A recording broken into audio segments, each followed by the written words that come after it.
जून 2025 का दिन अहमदाबाद के लिए काला दिन बन गया। एयर इंडिया की फ्लाइट AI 171 ने दोपहर 1:38 रनवे से उड़ान भरी। ये बोइंग 787-8 ड्रीम लाइनर था, जिसे दुनिया के सबसे सुरक्षित और आधुनिक विमानों में से एक माना जाता है। इसकी लंबी दूरी की उड़ान क्षमता और ईंधन क्षमता इसे खास बनाती थी, लेकिन कुछ ऐसा हुआ जिसने सबको हिला के रख दिया। उड़ान भरने के ठीक 1 मिनट बाद पायलट ने मेजे कॉल किया, एक आपातकालीन संदेश जो बताता है कि विमान खतरे में है। अगले ही पल विमान तेजी से नीचे आने लगा। ये केवल 625 फीट की ऊंचाई तक पहुंच पाया था। मेघानी नगर के बीच मेडिकल कॉलेज के पास विमान एक रिहायशी इमारत से टकरा के आग का गोला बन गया और आसपास के 5 किलोमीटर तक धमाके की आवाज गूंजी। 242 यात्रियों में से 241 की मौत हो गई। इसमें गुजरात के पूर्व मुख्यमंत्री विजय रूपाणी भी शामिल थे, जो सीट 2D पे बैठे थे। 169 भारतीय, 53 ब्रिटिश, 7 पुर्तगाली और 1 कनाडाई नागरिक इस विमान में सवार थे। हादसे में न केवल यात्रियों के परिवारों को बल्कि पूरे देश को सदमे में डाल दिया है। लेकिन इस अंधेरे में एक चमक थी। रमेश विश्वास कुमार, जी हाँ, 39 ईयर्स के भारतीय मूल के ब्रिटिश नागरिक जो अपनी सीट 11A पे बैठे थे, वो अकेले बचे। लेकिन कैसे? क्या वाकई ये कोई चमत्कार था या इसके पीछे कुछ और कहानी है? सीट 11A ये बोइंग 787-8 ड्रीम लाइनर में इकोनॉमिक क्लास की पहली सीट है, जो आपातकालीन निकास द्वार के ठीक बगल में होती है। लेकिन इस सीट को लेके यात्रियों के बीच में कई मिथक और अंधविश्वास जुड़े हैं। कई लोग इस सीट को मनहूस मानते हैं। कारण ये है कि आपातकालीन निकास द्वार के पास होती है, जिसके साथ अतिरिक्त जिम्मेदारी आती है। अगर कोई आपातकाल स्थिति हो तो इस सीट पे बैठे यात्री को क्रू की मदद करनी पड़ सकती है। कुछ लोग इसे असुविधाजनक मानते हैं, कुछ इसे अशुभ मानते हैं। वजह यह भी है कि सीट पे विंडो नहीं होती है और बीच की रो में होने की वजह से बिल्कुल आखिर में उतरना पड़ता है।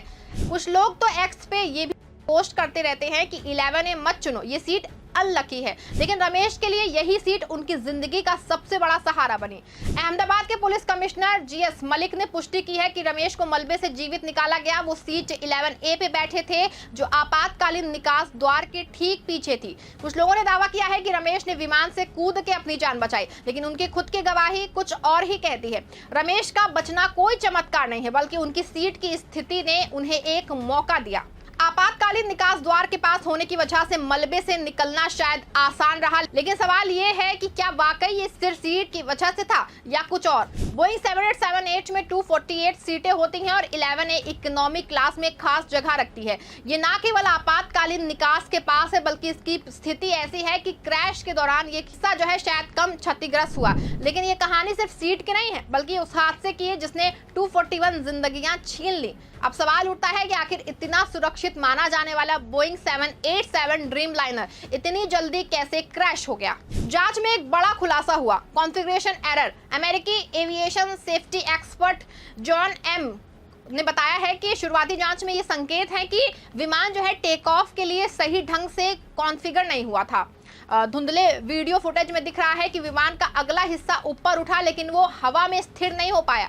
इसके बजाय ये तेजी से नीचे आने लगा। विशेषज्ञों का कहना है कि विमान के फ्लैप्स जो टेक ऑफ के दौरान लिफ्ट प्रदान करते हैं शायद सही स्थिति में नहीं थे। इसके अलावा लैंडिंग गियर के लॉक ना होने की भी संभावना है। ये सब एक कॉन्फ़िगरेशन एरर की ओर इशारा करता है, यानी कि टेक ऑफ से पहले जरूरी तकनीकी जांच पूरी नहीं हुई। बोइंग 787-8 जो 1,26,206 लीटर ईंधन ले सकता है, उस दिन लंदन की लंबी उड़ान के लिए पूरी तरह से भरा हुआ था। विशेषज्ञों का मानना है कि भरे हुए फ्यूल टैंक ने क्रैश के बाद आग को और भयावह बना दिया। लेकिन सवाल यह है कि क्या ये गलती पायलट की थी, क्रू की, या फिर बोइंग की तकनीकी खामी थी?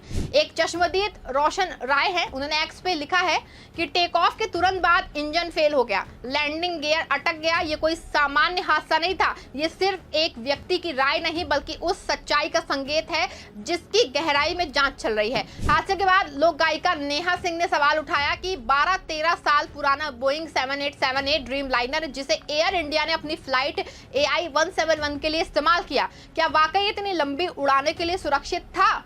नेहा सिंह ने अपने एक्स पे ये भी लिखा है कि बोइंग के विमानों को लेकर पहले भी सवाल उठ चुके हैं।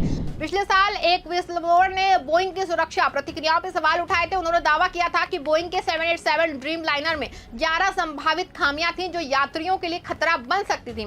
बोइंग के प्रेसिडेंट और सीईओ केली ओटबर्ग ने हादसे पर दुख जताया है और हर संभव सहायता का वादा किया है। लेकिन नेहा सिंह का सवाल गंभीर है। क्या 12-13 साल पुराने विमान की मेंटेनेंस और सुरक्षा जांच पूरी तरह से की गई थी? क्या एयर इंडिया ने इस विमान को लंबी उड़ानों के लिए इस्तेमाल करने में जल्दबाजी की? मिंट हिंदी की एक रिपोर्ट के अनुसार ये विमान दिसंबर 2013 में एयर इंडिया के बेड़े में शामिल हुआ था। 11 साल पुराना होने के बावजूद इसे आधुनिक और सुरक्षित माना जाता था। लेकिन नेहा सिंह का सवाल आज भी गूंज रहा है, क्या पुराने विमानों की जांच और रख रखाव पे और ध्यान देने की जरूरत है? हादसे के बाद भारत और ब्रिटेन दोनों ने इसकी जांच शुरू की। भारत में Directorate General of Civil Aviation और एयरक्राफ्ट एक्सीडेंट इन्वेस्टिगेशन ब्यूरो ने जांच की कमान जो है संभाली है। वहीं ब्रिटेन ने भी अपनी जांच शुरू कर दी है, क्योंकि विमान में 53 ब्रिटिश नागरिक सवाल थे। जांच का मुख्य फोकस है black box, flight data recorder और कॉकपिट वॉइस रिकॉर्डर से ये पता लगाया जा सकता है कि आखिरी पलों में क्या हुआ था। भारतीय जांच में कॉन्फ़िगरेशन एरर पे ध्यान केंद्रित किया गया है, जबकि ब्रिटिश जांच बोइंग की तकनीकी खामियों को गहराई में उजा रही है। ब्रिटिश प्रधानमंत्री केयर स्टारमर और महाराजा चार्ल्स ने हादसे पे गहरा शोक जताया है। बकिंगम पैलेस ने कहा कि हम इस भयावह त्रासदी से स्तब्ध हैं। लेकिन ब्रिटिश जांच में ये सवाल भी उठ रहा है कि क्या बोइंग की सुरक्षा प्रतिक्रियाओं में कोई चूक थी, खास के तब जब हाल के वर्षों में बोइंग के 737 मैक्स और 787 माइल्स पे सवाल उठ चुके हैं। डीजीसीए के प्रवक्ता ने कहा कि हादसे का कोई निश्चित कारण अभी तक पता नहीं चला, विस्तृत जांच जारी है। लेकिन सवाल ये है कि क्या ये जांच सच को सामने लाएगी या फिर ये एक और अनसुलझा रहस्य बन के रह जाएगा। रमेश विश्वास कुमार जो अपने भाई के साथ लंदन जा रहे थे, आज एक प्रतीक बन चुके हैं। वो उस त्रासदी के एकमात्र जीवित गवाह हैं। अहमदाबाद के सिविल हॉस्पिटल में उनका इलाज चल रहा है। प्रधानमंत्री नरेंद्र मोदी और गृह मंत्री अमित शाह ने उनसे मुलाकात की और हौसला बढ़ाया। रमेश की कहानी सिर्फ एक व्यक्ति की नहीं, बल्कि उस दर्द की उम्मीद की है जो उस हादसे से 241 परिवार अपने प्रियजनों को खो चुके हैं। लेकिन रमेश का बचना हमें सिखाता है कि सबसे अंधेरी रात में भी एक किरण बाकी रहती है। यह हादसा हमें कई सवाल छोड़ गया है। क्या कॉन्फ़िगरेशन एरर को रोका जा सकता था? क्या बोइंग और एयर इंडिया की जिम्मेदारी तय होगी? और सबसे बड़ा सवाल यह है कि क्या सीट 11A वाकई मनहूस है या एक ऐसी सीट है जो जिंदगी और मौत के बीच की बारीक रेखा को दर्शाती है? अहमदाबाद प्लेन क्रैश सिर्फ एक हादसा नहीं, बल्कि एक मानवीय त्रासदी है। ये हमें सिखाता है कि जिंदगी अनमोल है और सुरक्षा से कोई समझौता नहीं होना चाहिए। रमेश विश्वास कुमार की कहानी हमें उम्मीद देती है, लेकिन साथ ही सवाल भी उठाती है कि क्या हम भविष्य में ऐसी त्रासदी को रोक पाएंगे। सीट 11A अब सिर्फ एक सीट नहीं, बल्कि एक प्रतीक है। ये हमें याद दिलाती है कि जिंदगी और मौत के बीच का फासला कितना कम हो सकता है। हमें चाहिए कि इस त्रासदी से सबक ले और ये सुनिश्चित करें कि भविष्य में कोई और परिवार ऐसी पीड़ा से ना गुजरे।